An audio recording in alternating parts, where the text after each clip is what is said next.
Al-ilmu bitta'allum wal fiqhu bittafaqquh. Ilmu bisa diperoleh dengan cara kita belajar, dan kefahaman itu juga hanya bisa diperoleh apabila kita melakukan usaha untuk mencari kefahaman-kefahaman agama yang sumbernya adalah ilmu yang terdapat dalam kitab Al-Quran dan kitab Al-Hadis. Lalu bagaimana cara kita mempelajari Al-Quran dan Al-Hadis? Maka tentu kita memerlukan bimbingan seorang guru. Karena Al-Quran dan Al-Hadis ini Allah turunkan kepada Rasulullah SAW yang sekaligus sebagai guru yang mengajarkan Al-Quran dan Al-Hadis kepada para sahabat. Dan ini berlaku dari zaman ke zaman.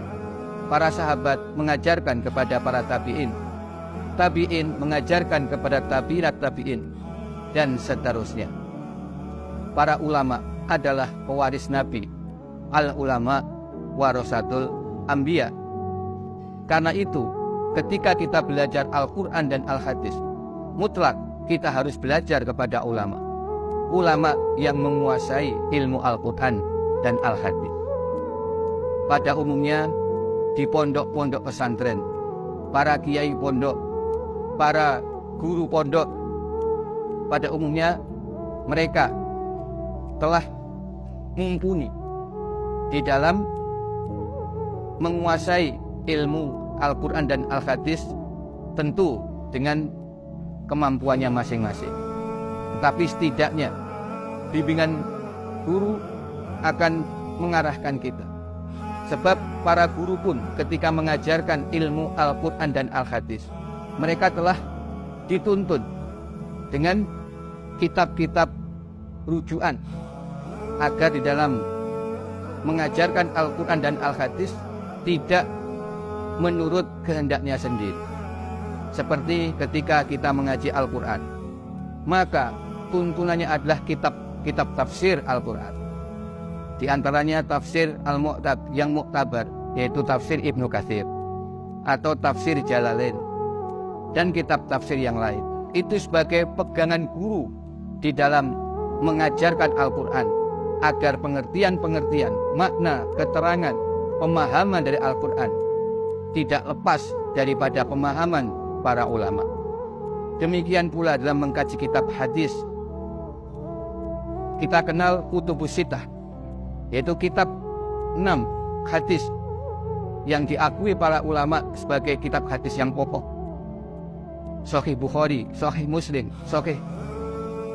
Sunan Nasai, Sunan Abu Dawud, Sunan Tirmidzi, dan Sunan Ibnu Majah. Ketika kita mengaji hadis tersebut, kita juga berdasarkan rujukan dari para ulama. Seperti kitab Bukhari, kita kaji berdasarkan syarah Fathul Bari atau syarah Irsyadus Sari. Mengkaji kitab Muslim, kita kaji dengan syarah An-Nawawi. Mengkaji kitab Sunan Nasai, kita kaji berdasarkan syarah atau keterangan dari Imam As-Suyuti dan selanjutnya. Sehingga upaya kita untuk belajar Al-Quran dan Hadis tentu pertama, kalau memang mampu, kita belajar di pondok-pondok pesantren dengan guru-guru yang mengajarkan Al-Quran dan Al-Hadis. Lalu bila kita tidak mampu langsung berguru kepada guru-guru di pondok, kita bisa belajar melalui para mubaligh dan mubalighot. Karena para mubalighat menyampaikan apa yang mereka terima, yang mereka dengar dari para guru untuk bisa dimasyarakatkan, disampaikan kepada umumnya umat Islam yang tidak punya kesempatan untuk belajar langsung kepada guru-guru yang ada di pondok-pondok pesantren. Liyuballigh asyahid al-ghaib. Hendaknya orang yang memang hadir, orang yang memang berguru, bisa menyampaikan kepada orang-orang yang tidak sempat berguru langsung kepada para ulama, sehingga mereka tetap bisa mengetahui isi Al-Quran dan Al-Hadis dari para mubalik maupun mubalighah tersebut.